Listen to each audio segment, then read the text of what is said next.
My name's Richard, alcoholic. Hey, Richard. Brian, thank you for asking me to speak. You know, it's an honor and a privilege to do anything for Alcoholics Anonymous. You know, I owe my life to it.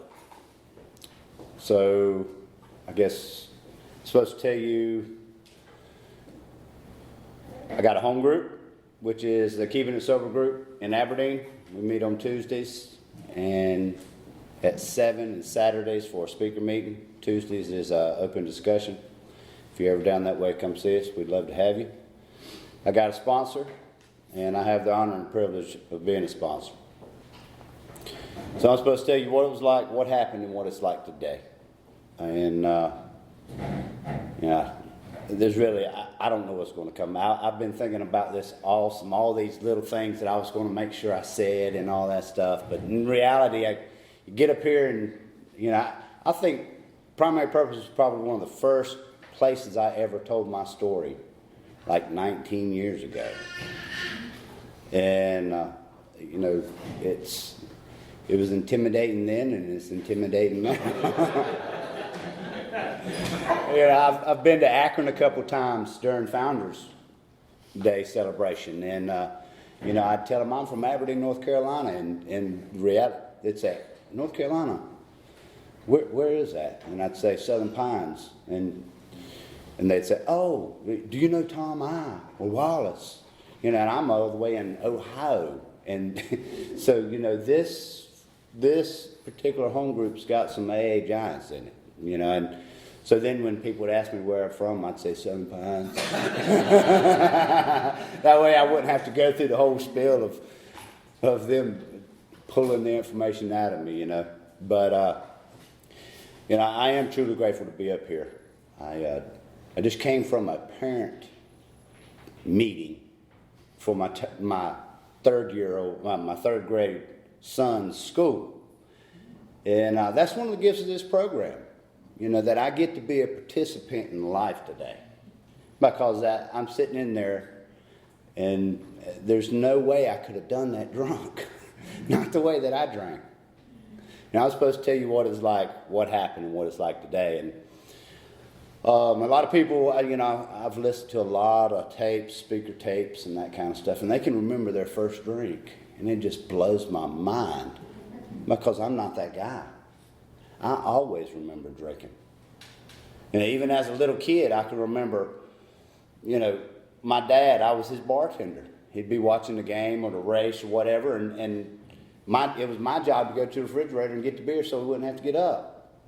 But my reward for doing that was the first swallow. Can I have the first swallow? And I can remember almost begging, first swallow? And yeah. So I remember and I loved the taste of alcohol. I loved everything about alcohol. If it wasn't for the consequences, I used to say I'd love to be able to drink today, but that would be a lie. The reality of it is that my life is good today, no matter what goes down.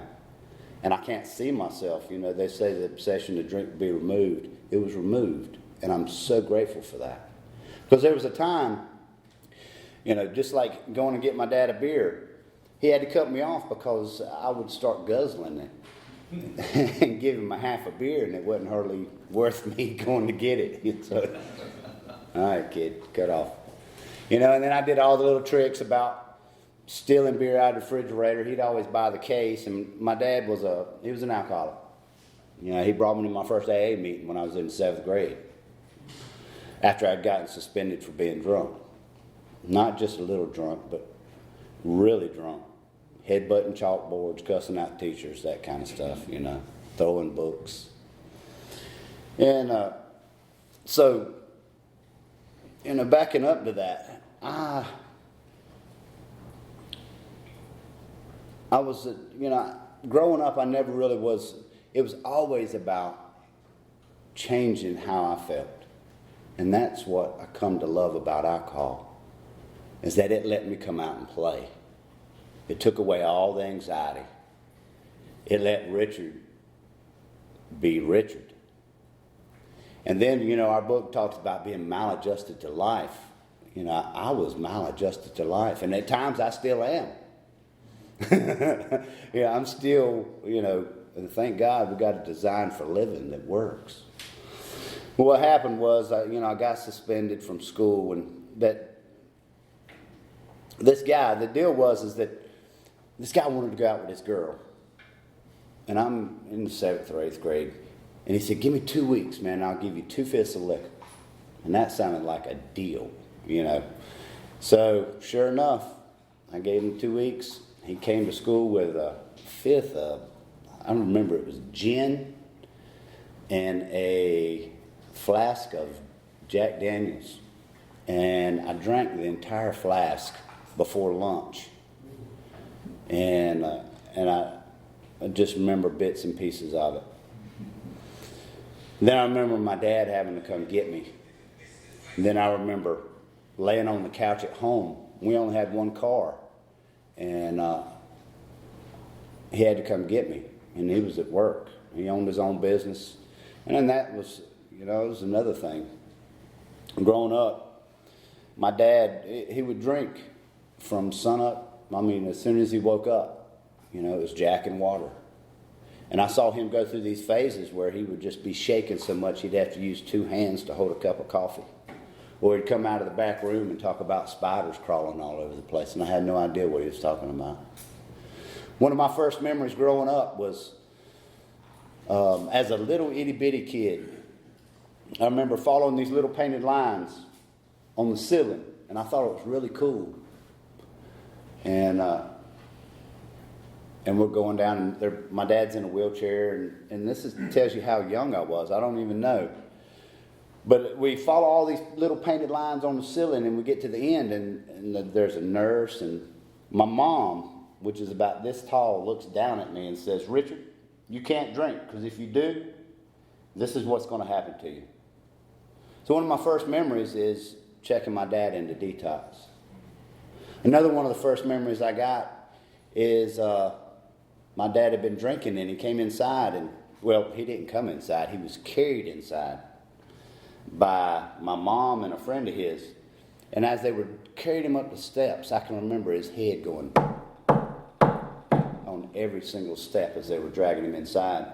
They put him on the couch, and my mom said, "I want you to stay here and watch him and make sure he doesn't drown in his own puke."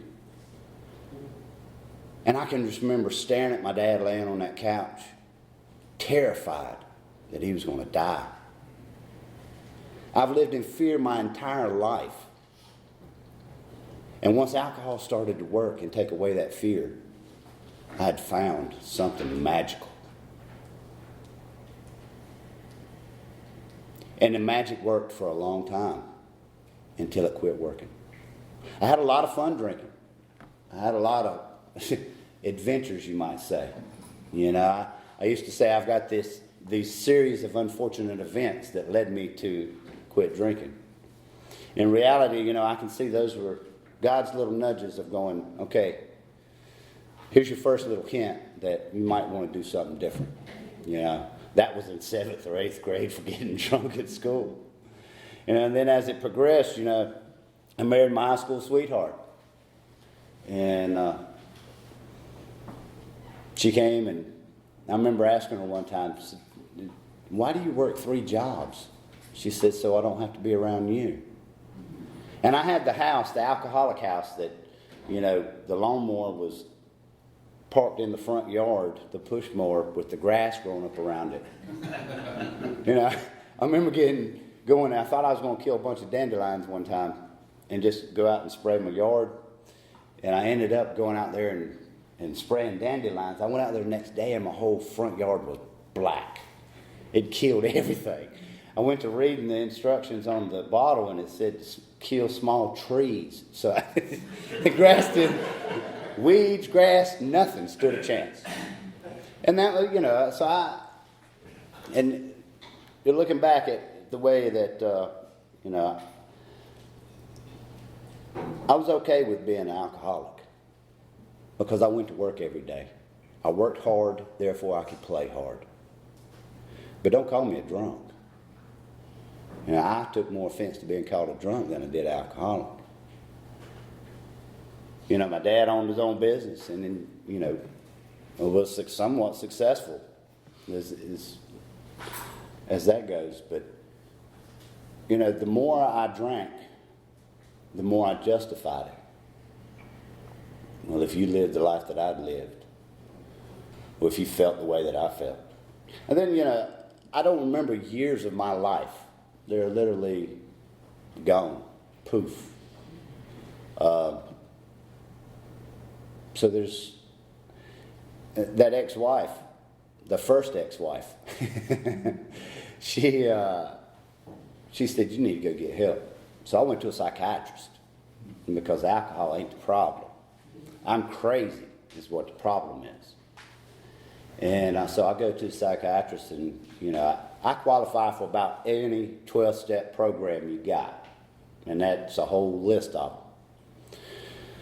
So I get this psychiatrist and I'm telling her the walls are coming in on me and I'm going to hurt somebody. And because the wife left. And so I milk her out of, some dum-dum, I call them dum-dum pills, Xanax, and some antidepressants or something, but I quit taking those. But, it's amazing how manipulative I am because I had, I started out with 15 when needed and ended up 120 a month up the milligram.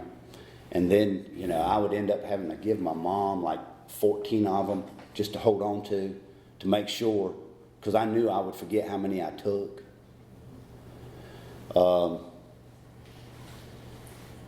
And it saved on the drinking. But I was one of those that liked to drink, and I would take my case of beer. I'd always buy a Bush, and it was warm.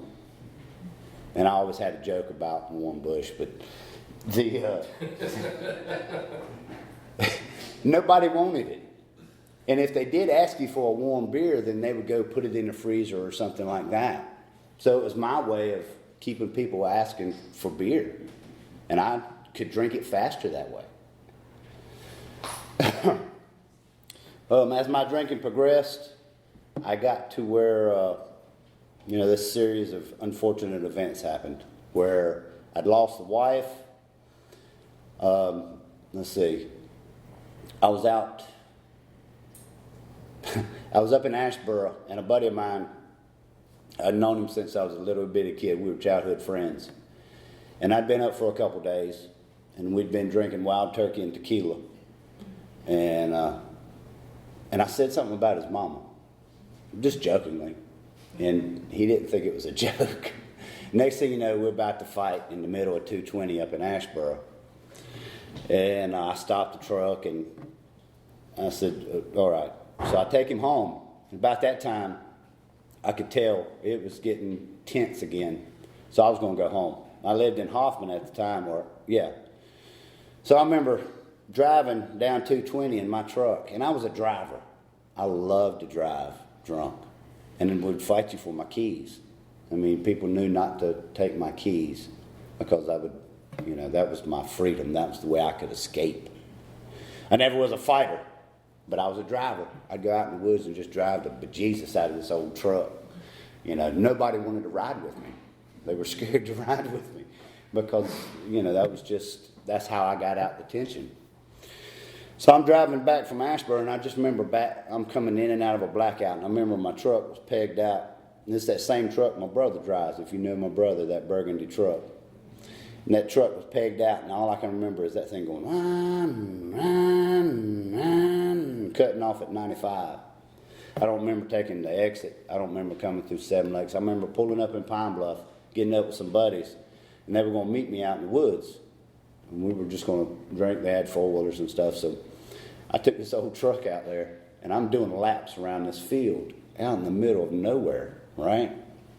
And I'm just tearing it up. And next thing you know, I see blue lights. And I had the thought, should I stay or should I go? And I just kicked it because I learned how to drive back there. I used to ride forward. I knew all the roads. So I take off in my truck, and I'm running from these blue lights. And I get out to this field, and I know there's a field there, and I know there's, so I use the old trick where you cut off the headlights and use the emergency brake, and they won't see you slow down and turn around. Well, I did that, whipped it around, and next thing you know, here comes these blue lights, and it goes airborne out into this field. So I go, okay, here's my chance. And I have this moment of clarity that says, Richard, if you continue, if you get on the road, it's a whole different game. So I had this moment of clarity. God was going, okay, stop. So I stop, and I get out of the truck, and here comes the blue lights. I just stopped and was sitting. I didn't have a shirt on. I had blue jeans, no shoes. And the cop, it's the only time I've ever had a gun pulled on me. And he whipped around and got out of his car and pulled his gun on me, and my hands went up, and I said, I'm just a good old boy. I don't mean no harm.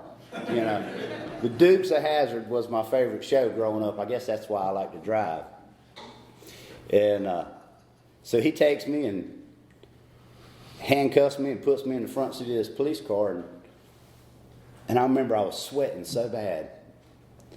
And he said, Mr. Mabry, just blow in this. And this is when, I guess, game wardens had first gotten the breathalyzer. We're authorized to use it. And he said, just blow in it. I want to see what you... Because, my God, son, you stink. I never realized how much alcohol stinks when it comes out of your pores until I got sober. And it's like, okay, yeah, you got you some last night, didn't you? And so that was So I remember doing all the little tricks about blowing off to the side and blowing through your nose. And he said, just blow. I promise, I'm not going to even write it down. And he lied. He wrote it down. But I remember I just puffed in that thing. And it was like a .22. And by the end of it, I have this gift of being able to talk myself out of trouble. So by the end of it, I asked him, I said, well, did you have a good time? He said, yeah. I said, well, at least you got something to go home and tell your old lady about. And he sort of laughed a little bit. But I remember just begging that dude, please, I'll lose my job. Please don't take me to jail. And I didn't know it, but my buddies told me later on that they'd ridden their four-wheelers up and saw the lights and saw everything, and belly crawled up enough to heard the conversation and said, boy, you were whining like a little, I won't say it, but you was whining like something else not to go to jail. I said, well, he ended up, he said, if you can get somebody to come get you, then I'm not going to take you to jail. So I called my ex-sister-in-law, and she came and got me. It was about 12 o'clock at night. And she wanted him to take me to jail. I was like, come on, man. And so that was my first little wake up. That was God going, okay. And then the next thing, and it just continued to get worse. They talk about our disease getting worse and worse, progressive. My consequences started getting worse and worse and worse. The next thing that happened was I wanted to watch a basketball game, and didn't have cable, so we went to the bar. And I don't do well at bars. I was always the guy that would get drunk before you got there, but then get too drunk to even go in. I'd be the guy sitting on the front steps as you walked in the joint with my head sitting on, I just couldn't function. I always drank to knock the edge off, but I ended always going over the edge. I never had that, okay, I'm good. It was always more. So I go to this bar that used to be in Southern Pines, and I remember, and if I went out, I always drank doubles, and it was always tequila with a water chaser, because I drink for the effect. I don't care what it tastes like. I mean, Richards, it doesn't matter. I was weaned on Richards way back in the day. I literally put convenience stores out of business, stealing the shit. And so I go to this bar, and I go into a blackout. But I do remember the bartender telling me, you can't lay your head down on the bar. As long as you can keep your head up, you can stay. But you cannot put your head on the bar. It's against the law. You're going to have to leave. So I couldn't do that, so I thought I'd stand up against the wall. And I remember every time I would try to lean up against the wall, I would fall backwards into the kitchen. I kept trying to lean up against the door. And I did like 2 or 3 times. And I left. I didn't drive. That's when they would come get you with they had a taxi. So I got a taxi over to a buddy's house. And I was hoping to score a little something so I could keep drinking. Well, I go over there and I fall down in his bathroom. And I got this thing about falling, I guess, that night. I fell down again and broke his girlfriend's glasses. Well, by that time, I remember going, look, dude, I'll pay for them, blah, blah, blah, blah. And next thing you know, we're out in the front yard. This is another guy I grew up with. I was born here, raised here, and got sober here. So it doesn't really matter where you drank. You know, it's all about what you do. And when next thing you know, the cops are showing up, and me and him are fighting in the front yard. And I knew the cops that were arresting me. And they said, Richard, calm down, dude. Whoa. And come to find out, the taxi driver had called the law because I stiffed him on the deal. I'd lost my wallet. I found that out after I'd gotten out of jail and had went and looked for it. And I had probably 8 or 9 felonies sitting in my wallet. So there again, that was God doing for me what I couldn't do for myself. You know, had I gotten arrested and had that wallet on me, you know, there's no telling what would have happened. So I'm sitting in this car and I kept headbutting. I got this thing about headbutting. So I kept headbutting this window, handcuffed in the front seat of the car, and the cop told me, he said, Richard, you headbutt that window again, we're going to hog tie you. And I guess I didn't believe him. So I headbutted it one more time, and next thing you know, I get pepper sprayed, thrown down on my belly, hog tied with my ankles to my wrist, and thrown in the back seat of a police car. When I come to, I'm sitting in the front seat of the police car, and I look over at the cop and I said, where are we going? He said, we're going to Carthage. And I said, oh, no. I'd never been to jail before. I've never gotten a DWI. And so we're going up to Carthage, and I can remember, I know it takes a couple of days to wash all that pepper spray out of your hair. I remember taking a shower after getting out of that thing and going, ah.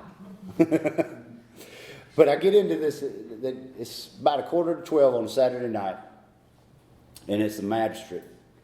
And I'd heard this, you know, old wise tale about if you own property in the county, if you got arrested in the county and you own property within that county, then you can sign your own bail. So I had some property. I was buying a house, and so I was like, I'm going to sign my own bail and get on out of here. And I mentioned that to the magistrate, and he said, no, I heard about you. So I think we're going to keep you for a couple of days. And I said, okay, all right. And I remember I was still handcuffed, and I remember looking down. I remember looking down and seeing this little silver sticker that said bulletproof glass or something. So I took my handcuffs and hit the glass. And this Dr. Jekyll, Mr. Hyde that I had. I mean, you put alcohol in me, you don't know if I'm going to put a knife to your back or we're just going to laugh all night. I mean, there was no way to tell who was going to show up. You know, I'd go down in Wilmington and my name would change to Ricardo because my whole personality would change. You know? But I take and hit that glass, and I crack this glass in front of the magistrate on Saturday night. She jumps back a little bit and smiles. And then I turn around, and they're like these guys had to be this tall. I turned around and saw nothing but chest like this wide. I said, whoa, whoa, whoa, whoa, whoa. Don't want none of that, you know. And I said, what are y'all doing in here? They said, you? I said, okay. So then they put me in this holding cell. I guess that's what it was. And I remember I was sitting in there, and the only thing I can really remember is there was a stainless steel toilet and a stainless steel, I think it was a sink and a stainless steel bed. I remember laying in there, staring up at the ceiling. Then I remember just praying, God, just take the air from my lungs, because I don't want to live like this anymore. I was tired, and I wanted to die. I drank my family away. I was going to lose my job. My own friends wouldn't even let me borrow money. I remember asking a buddy of mine for $1 one time. I was going to go in the store and get me a beer. He said, I ain't supporting your habit. $1. And I'd been over to his house and spent hundreds of dollars. So what I lost is I lost my self-respect. I'd lost myself to alcoholism, and I didn't even know it. So I'm laying on this stainless steel bed, just praying to God that He'd take the air from my lungs, because I want to die. Because I knew it's the first of many trips. This is just the way life is. I'd accepted my alcoholic fate. I'd accepted my alcoholism. This is just the way it's going to be. And I don't want this. This is a lot of work. It was a lot of work staying as messed up as I wanted to stay. And there was no joy. All the fun times I said I had in the beginning, gone. I was absolutely miserable. And I'm laying there and I start chanting like an Indian. Hey, hey, hey. It's acoustics just about like in this room. They're pretty good. And I remember laying there just chanting, hey. And this bailiff, this lady, she came up and said, honey, are you okay? I said, yeah. She said, well, what are you doing? I said, I'm talking to my ancestral brothers, where that comes from. I did a whole lot of dancing around campfires and stuff.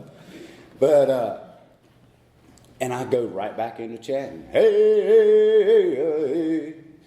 And I had a spiritual experience. I left from here. The big book talks about that white light experience. It wasn't a white light for me.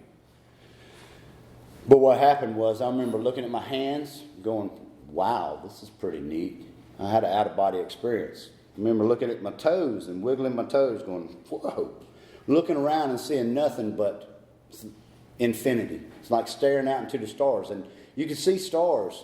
It was like staring out into the clearest night that you could and just seeing into infinity. And I remember going, wow, this is pretty cool. And, I took a lot of drugs to try to get that. Never got it.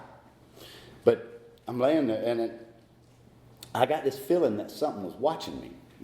Like something's watching you.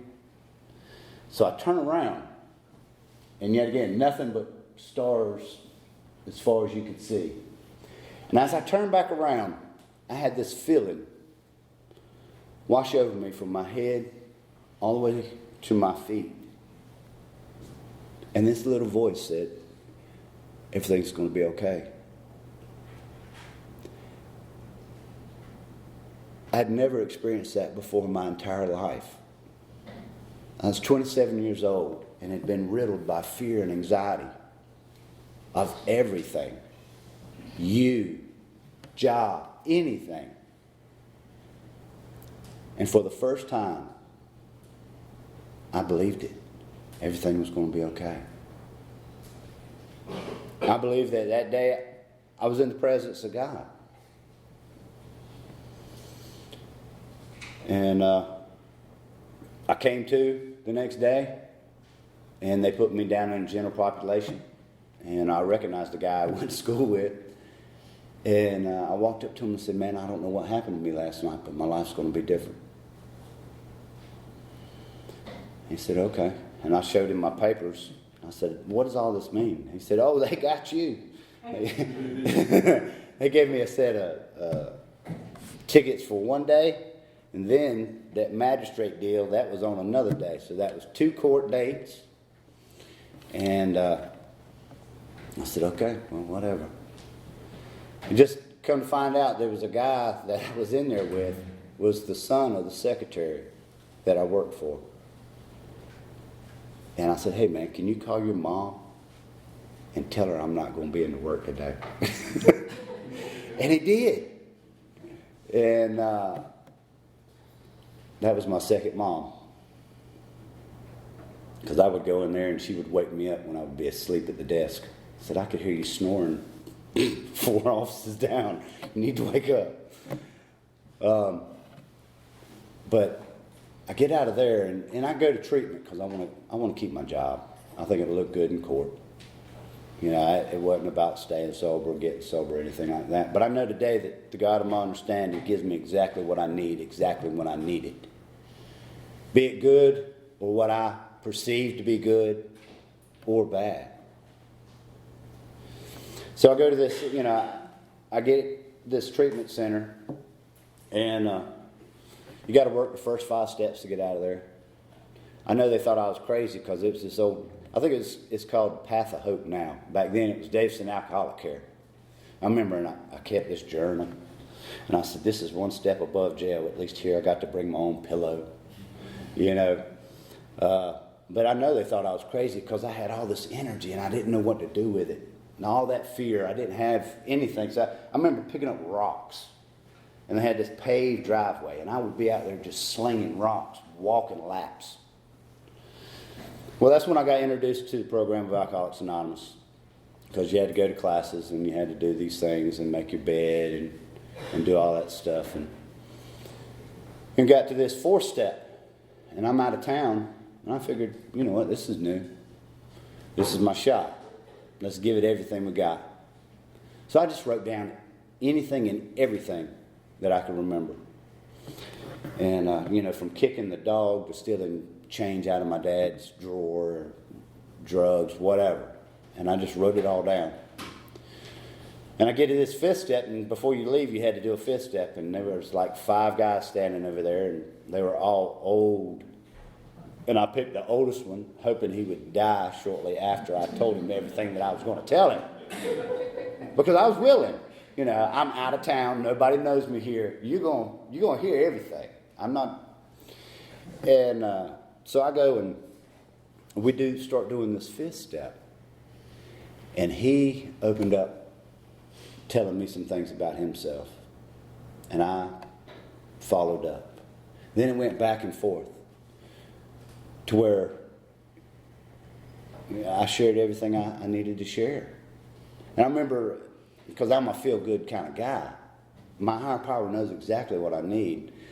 You couldn't have beat the smile off my face when I left out of that room. Because I went in there to be honest as possible with this guy. And just to throw it all out there. And see what happens. You know, I heard in here one time, said, if you got questions about Alcoholics Anonymous or if you want to do this thing or stay sober, work the first 12 steps to the best of your ability. Try. You get to the 12th step and you don't like what you got, you can go drink. But it wasn't my case because I worked the first 5 steps. I had that spiritual experience after the 5th step. And literally I felt like I floated out of the room because I'd gotten honest with somebody. For the first time in 27 years of my life. All those deep, dark secrets that I said I'd never tell anybody. All that baggage I didn't realize I was carrying. All that guilt, shame, remorse over the things that I'd done. Or the things that had been done to me as a child. So, get out of there. And I didn't want to leave that place. I get out of there and I come back. And at the time I'm still married. She's wanting to put the house in her name, so we should know that is going south real quick. And so I get out of there and I come back and I knew her grandmother was an Al-Anon, and I didn't know anything about it. And I asked her where some meetings were. She said, well, there's one down in Aberdeen. I said, well, you know, I just got a treatment. I think I'm good. I'm good. I'm going to give it a day or two and just rest. And she said, no. She said, you need to go to a meeting tonight. And I don't know what the stats are about if you go to a meeting the same day as you get out of treatment. But they're significantly higher than those that take a little break. See, I didn't know any better. So I go down to the Wilder building, and it was on a Thursday night.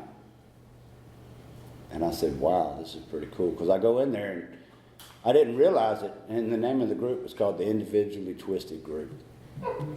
Yeah. What I didn't realize is that it was a gay and lesbian group.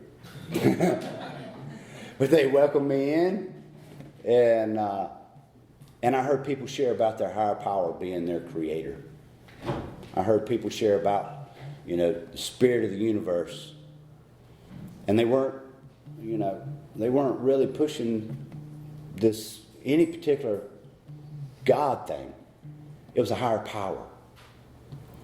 And I'd had this spiritual experience chanting like an Indian. So I came in here real confused because I grew up in the church. And so I'm coming to meetings. And I'm smoking cigarettes. And I'm eyeballing women. And I'm drinking coffee. I do that for about 16 months. And in that period, I'd do anything and everything else but drink, because alcohol is my problem. Nah. Come to find out, I can get strung out real quick. And so what happens is I quit going to meetings, and I did everything he told me not to do. I got into that relationship. I'd gotten a sponsor, but I'd wave at him when I got to the meetings. He'd ask me how I was doing. I'd say, good, man, top of the world. And, I remember coming to meetings just so crazy. But I ended up moving, quitting that job. I did everything he told me not to do. And when that relationship went south, I moved in with somebody down in Wilmington. And Wilmington was the last place I got drunk. So what happened was, I got down there, that relationship didn't work. So she didn't like me when I was sober. Let's see how she likes me when I'm drunk. And that was my mentality. Not once did I think about calling a sponsor. Not once did I think about, praying. None of that. What I come to realize is that I'd already taken a drink way before I put alcohol into my body. The insanity had returned, thinking, that's a lie. The reality of it is, I never will forget my first sponsor said, Richard, knowing what you know about yourself today, there's only 2 reasons you'll drink. 1, you want to die. You just literally want to die. Or 2, you've lost your first step. And it took a while for that to settle in my head, but the reality of it is that's the truth. Knowing what I know about myself today, there would only be 2 reasons why I would drink. 1, because I want to kill myself. Or 2, I've lost my first step. So I'm down in Wilmington, and I'm trying to buy this 12-pack of beer, and God's going, don't do it. I put the 12-pack up there. She won't take my IDs. I got 2 of them, a motorcycle and a regular license. But they're so messed up from crushing stuff up that you couldn't see them. So she couldn't accept it. Well, my cousin said, yeah, he's good. So she eventually sold them to me. Well, then she overcharged me. She couldn't get the money out of the register. She had to go back, talk to a manager, and they had to work it out together. This whole process took like 10 minutes. I've been going to AA. So I knew, okay, never crossed my mind. So I get the beer, and I go back, and I pop the top. I look over at my little brother, and he says, Richard, don't do it. Don't do it. Because he was my DD. He was driving me around before he even had a license. Because I figured I could explain it, that the fact that I'm too drunk, he's a whole lot better to drive than me. But he said, Richard, don't do it. He said, I'm going to call your sponsor. I said, I don't care, call him. He said, I'm going to call Grandpa. I said, boy, you do and I will stomp you. Because my grandpa was the one that took me to treatment to begin with. Sponsor, no big deal. So I remember taking that drink, and I remember just warm fuzzies. I remember that magic. I don't remember drinking 3 beers before I went into a blackout. And I stayed there for days. You know, that's going from drinking a 5th and a 12-pack of beer a day to blacking out after 3 beers. I don't know.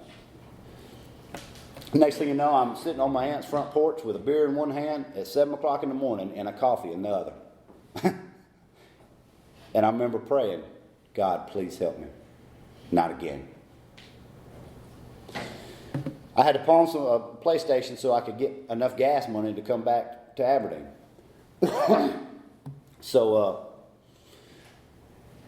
And what I learned from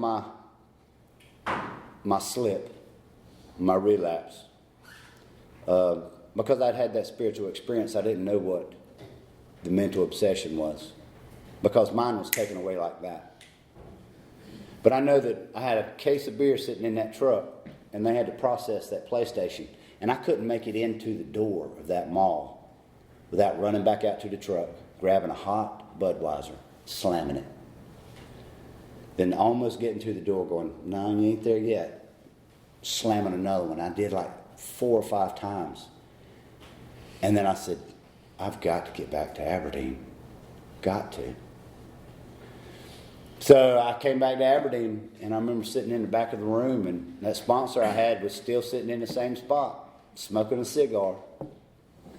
And I said, look, man, after the meeting, when I went to get that white chip, God, that was a long walk, but I was so glad to get it. I was so relieved because I saw in y'all had a solution. Now, whatever I had before, and that's exactly what I told him. I said, look, whatever I had before, it didn't work. I've got to do something different. And what he did is he said, okay. He got me in touch with a man that had working knowledge of that big book. And what we did is we sat down back there in the kitchen of the water. And there was about 6 of us. And most of us are still sober today. And we started reading that big book. And when it asked us to do something, we did it. And it was just that simple. Not easy. But what I found is that the life I have today is truly a blessing. Is but for the grace of God. And I'm grateful that my alcoholism and my life up to the point of coming in here beat me to a state of reasonableness to where I was willing to take some action in a different direction. Because I had to do something else. Otherwise, I was going to drink myself to death. And for Richard to drink today is for Richard to die. Spiritually, mentally, and physically. And the gifts of this program, like I said earlier, I get to be a participant in life today. I've got an 8-year-old son that's never had to see me drunk. I accumulated an ex-wife in the process. But the reality of it is that the blessings continue to come. I know today that I've lost loved ones that were really close to me. Story about the suit. My sponsor says if you ever speak, you wear a suit. You do that for the people that came before you, and you do it for the people that come behind you. First suit I ever bought, I think, was for to get married. That didn't pan out, so I didn't get married. So the first time I wore the suit was to a funeral to a guy that I was sponsoring.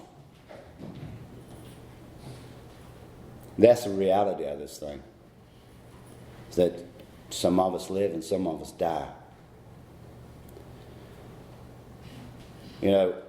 Suits. I typically don't wear suits. But for me, they're funerals, speaking, and weddings. And that's it. But, I've got to see a lot of good things. And the most beautiful thing is to see the light come on in someone's eye. When they come in broken, just totally at the bottom, and you get to see them rebuild their life one day at a time. And thank God it's only one day at a time, because personally I couldn't handle it if it wasn't. I can handle one day at a time. And if I get into the future too far, I start worrying about fear. If I get too far in the past, I start self-pity, guilt, shame, and remorse. But what this program's given me, is a fellowship that is beyond description, because there have been times in my sobriety where I wanted to get drunk. But I was willing to be honest with somebody and say, look, man, I'm going to use this surgery I'm fixing to get so I can take a drink. And they said, whoa, whoa, whoa. But there was something happened just by being honest with somebody about, you know what, I want to take a damn drink. So what I found out is, I got to trust God, and whatever that God is. I found it by taking the 12 steps. And I'm going to close it up with this. I had that spiritual experience. God slapped me sober. I got drunk because the process stopped. I got out of treatment and I didn't continue the process. Came back, picked up a white chip, got into the big book, got the sponsor, started being of service, worked the steps to the best of my ability. Our book says just try. And I had that same spiritual experience. I got that sense of ease and comfort, peace and serenity that I'd never known before. So I've both had the spiritual experience and the spiritual awakening that they talk about. So it's possible. I never thought it was possible in my life, but it is. All I had to do was remain willing, honest, and open-minded, or whatever. But anyway, I appreciate the opportunity to share. And if you are new here, stick around, get in touch with somebody who does the deal, who's involved, and who's smiling and happy. We're not all happy on the same day, but thank God we don't all have a bad day on the same day either. And if nobody's told you they love you today, I do. Thank you.